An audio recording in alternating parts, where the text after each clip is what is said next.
pessoas! Estamos aqui mais um vlogão de final de período e esse vai ser um pouco mais curto, eu imagino, do que os últimos vlogs de final de período que eu tenho postado aqui. Simplesmente porque eu, peguei menos matérias desse período e 2, eu gravei menos coisas mesmo no processo. Então eu vou mais contar pra vocês do que mostrar pra vocês, infelizmente, mas prometo que eu vou melhorar no semestre que vem, tá bom? Ainda assim, eu achei que valia a pena fazer esse vlog por causa de algumas visitas que a gente fez no decorrer do período que estão registradas aqui e eu achei legal trazer isso pra vocês, né? Até porque eu já filmei mesmo, então por que não mostrar? Essa matéria não é exatamente uma matéria, ela é chamada no meu curso de PIC, que é Projeto Integrado à Comunidade. E foi um estudo em parceria com a Precious Plastic, que é uma iniciativa da Cidade Quintal para reciclagem de alguns tipos de plástico para fazer intervenções na cidade. Então, para eles, né, a reciclagem do plástico não é o fim do projeto, ela é o meio para fazer essas intervenções. E a gente visitou as instalações deles e é o que eu vou mostrar para vocês agora.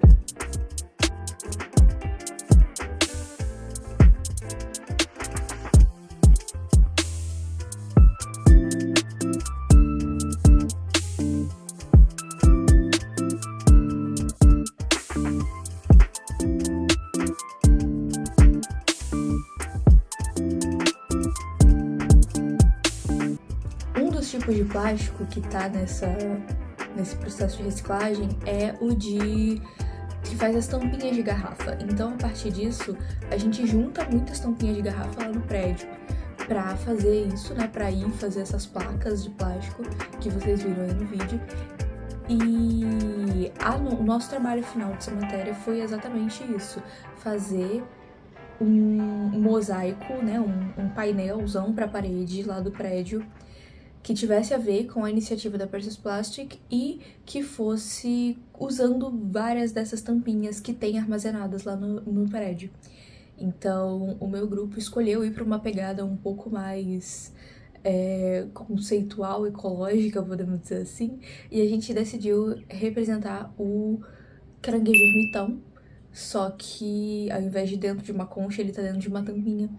Então foi por aí que a gente seguiu. Eu vou deixar aqui a foto do desenho finalizado para vocês terem uma ideia do que seria. Outros grupos fizeram outras propostas e teve uma votação aberta e o nosso projeto ficou em segundo, então não é ele que vai ser implantado, é um outro projeto que também ficou lindo. Vou até deixar para vocês aqui a imagem, que eu sei que lá no Behance tem, eu consigo pegar, do carpilismo, né? Então, tcharam!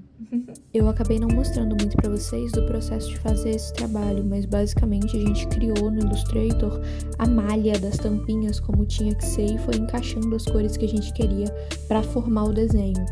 Então foi por aí que a gente conseguiu fazer isso.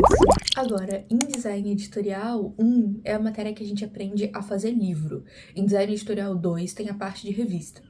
Então, em editorial 1, a gente tinha como trabalho final fazer um livro que a professora conseguiu pra gente, um livro da ProEx, que é um dos órgãos internos da UFES, né, que precisava ser diagramado, refeito e tal, mas se a gente tivesse algum parente, amigo, conhecido, enfim, que fosse escritor e tivesse um livro para ser publicado, a gente podia.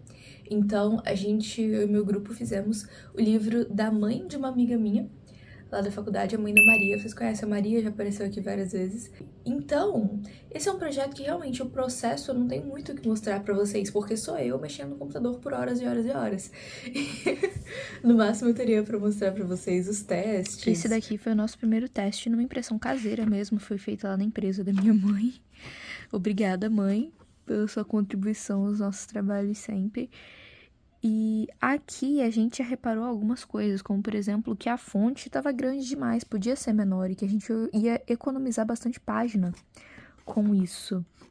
Né? Outra coisa, também reparamos coisas tipo essa página aqui que era para ser completamente em branco, mas ela tinha folho, detalhes assim pra gente ir mudando na diagramação, né? Também teve algum lugar que a gente encontrou 2 travessão junto, várias coisas assim, detalhes, sabe, que a gente reparou aqui. Mas fazer esse primeiro teste foi muito importante. E aí, isso levou a gente a este segundo teste, que na verdade era para ser o resultado final. Só que a gente reparou mais coisas para mudar, como por exemplo isso daqui que acabou passando no arquivo por algum motivo. A gente até agora não entendeu, não tinha essa linha.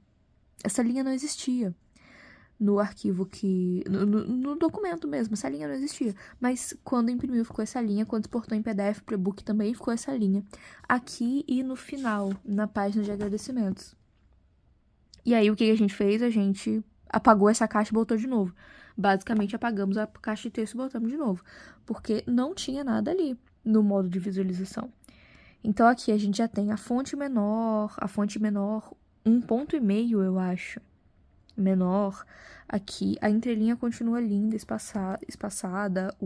A gente teve que reajustar as margens porque a gente mudou o tamanho do arquivo, né? O tamanho da folha, podemos dizer assim. A gente teve que diminuir um pouquinho para ela ficar menor do que a capa, né? Ficar sobrando, como se fosse a ideia de um livro de capa dura. Enfim, essa impressão aqui teve vários problemas, na parte de grampear também. E isso tudo, gente, a gente fez usando o InDesign, que é um dos programas da Adobe, que é específico para diagramação desse tipo de material, que vai ser impresso ou não também, mas ele é específico para isso, para diagramação de texto em que você precisa de constância, podemos dizer assim.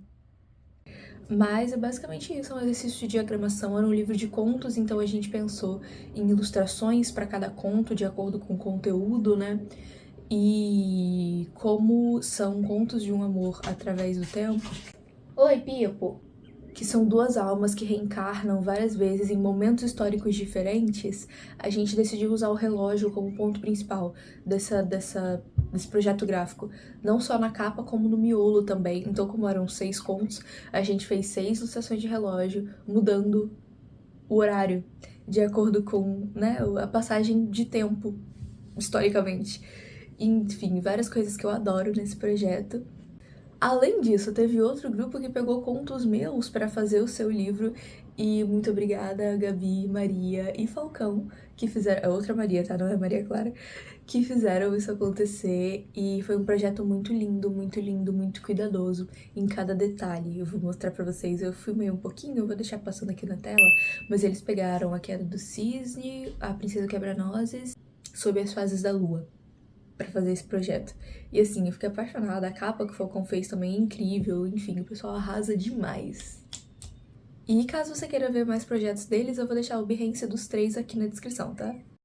Além disso, nessa matéria a gente fez uma visita a uma gráfica para entender um pouco mais os processos de impressão e qual a diferença da impressão digital para o offset, e foi um dia bem interessante, bem divertido, com certeza a gente aprendeu bastante lá na GSA.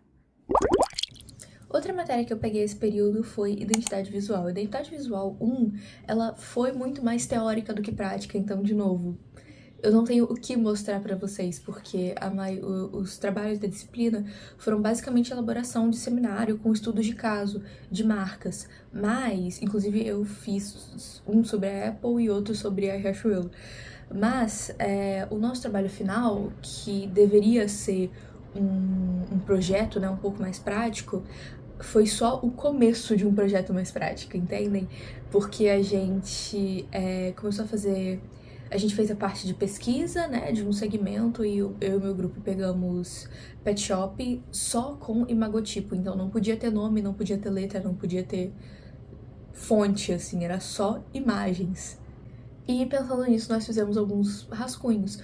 A gente ficou mais na geração de alternativas de tal quão dá pra ser parecido e o quão dá pra ser diferente do segmento de pet shop que já existe. E a última matéria que eu peguei esse período foi Memória Gráfica, que foi voltada para tipografia vernacular.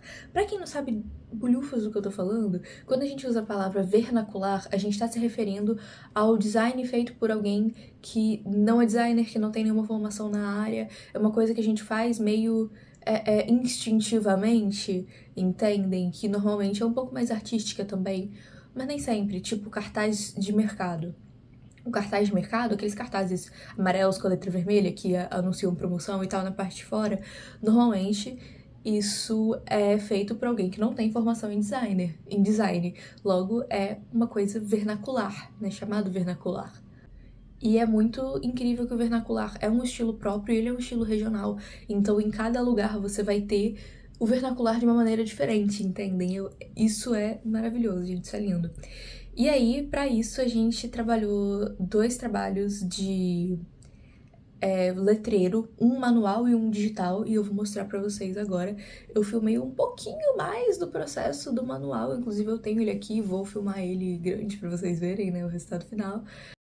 O principal material que nós usamos para colorir foram marcadores, o que para mim foi um pouco desafiador, já que não é um material que eu tenho muita prática com, inclusive as minhas partes manuscritas ficaram mais feinhas no cartaz, então depois de ver que realmente não estava rolando, eu decidi ficar por conta dos arabescos com essa caneta dourada que não marca tudo que nem um marcador e a outra caneta preta também, enfim. A gente teve perrengues, tipo o marcador verde acabar no meio do trabalho, mas o resultado ficou belíssimo. Aqui para vocês poderem ver um pouquinho mais da estrutura, então a gente usou 3 tipos de fonte diferente. A parte de rascunho a gente fez toda no digital e, enfim, gente, é um trabalho que eu gosto muito de fazer. Eu tô pensando em pendurar ele aqui no meu quarto em algum lugar. Do digital, eu tenho algumas imagens, eu posso ir explicando pra vocês como é que foi, né, a produção do trabalho a partir disso. Nós também fizemos esse trabalho em dupla e a gente queria fazer alguma coisa de K-pop de Mon Hunters porque foi bem no momento ali que estávamos as duas obcecadas. Então a gente começou a pensar o que a gente podia fazer a partir do logo da Huntrix e a partir das letras das músicas a gente pegou esse trechinho de Halberstadt, que vou colocar aqui pra vocês o primeiro rascunho, né, como que ele ficou. E a partir daí a gente veio trabalhar no digital, então a gente pegou o Illustrator pra vetorizar tudinho e ficar bonitinho, né, e balancear os pesos um pouco mais de acordo com as normas, né, de tipografia. Então, pensar no que o peso da vertical, né, das linhas verticais, é o peso de 100%, e aí o peso da horizontal é um pouco menor, e aí o peso da diagonal é um pouco menor, enfim, fazendo todo esse trabalho de balancear, que é, sim, muito legal de pensar sobre isso, né? Inclusive, meu curso tem também a disciplina de design de tipos, que eu não peguei esse período, e me ferrei porque o professor vai sair de licença, então não vou pegar. E esse foi o resultado final, né, pra vocês verem como é que ficou em tela cheia aqui, lindo, o nosso letreiro final. Enfim, pessoas, eu espero que vocês tenham gostado, se divertido. Caso você tenha alguma dúvida sobre a faculdade de design, comenta aqui pra eu poder te responder e te sanar essa dúvida, de pelo menos como é na minha universidade. Eu faço um curso de design generalista, então não é um curso específico de cada coisa. E a partir desse período, que foi o 5º, né, que a gente acabou agora, estou indo para o 6º, nós não temos mais uma grade fixa, então é a gente que decide que matérias a gente quer de acordo com a área que a gente quer se especializar no design, ou as áreas, né, no meu caso, já que vocês viram que eu peguei coisas bem diferentes. Então, não esquece de deixar seu like aqui embaixo, se inscrever nesse canalzinho lindo e me acompanhar nas outras redes. Eu vejo vocês no próximo vídeo, tchauzinho!